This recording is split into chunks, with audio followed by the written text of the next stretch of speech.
Now, when you've got your Staffordshire Bull Terrier, or you know you're about to bring one into your home, you know that you must focus on training it if you want it to be a well-behaved, well-rounded canine companion. And in today's video, I want to talk about a few tips and tricks that I think you should be doing with your Staffy to guarantee success and have the dream Staffordshire Bull Terrier you've always wanted. So if you want to achieve huge amounts of success in training your dog, then my first tip is that you absolutely must crate train your dog. Now, some people have this crazy idea that crate training's cruel, and if it's done right, it couldn't be further from the truth. Your dog should love their crate. It should be their safe, den-like environment where they can take themselves away from the stress of living in our culture and society and have a quiet place to decompress.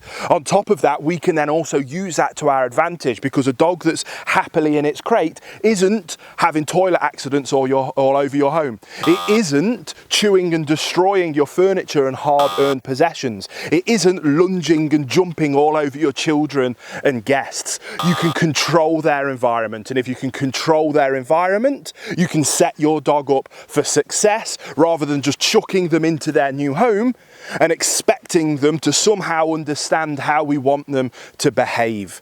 Set your dog up for success, and one of the best ways you can do that is by crate training your dog. So my second tip, and this one is incredibly important, especially if we want to avoid a whole host of negative behaviours, and that is that you must train your dog to walk on a loose lead, and you must therefore then, every time you go out for a walk, have your dog following your loving leadership on a loose lead.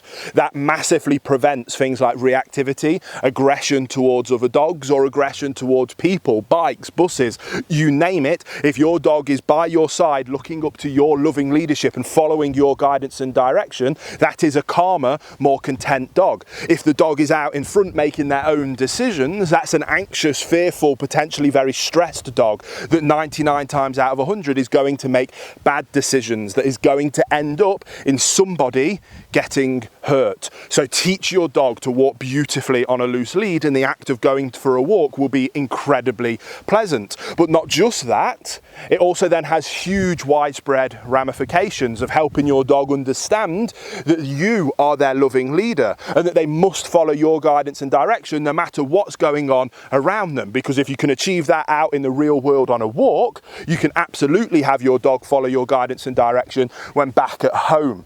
Those widespread knock-on impacts of a loose lead heel walk are probably the most important thing that you can do with your dog, and not doing it is one of the single most common reasons why I see so many people have such badly behaved dogs. Now, the next tip is around a place command. A place command is so incredibly useful, and it's one of those things that might not feel like you use it often, but I guarantee you will use it every single day when you've got it as a tool in your arsenal. If your dog is doing something in the home that they shouldn't be, simple, send them to their place. If you have guests coming over and your dog sometimes gets too excited, simple, you can send them to their place.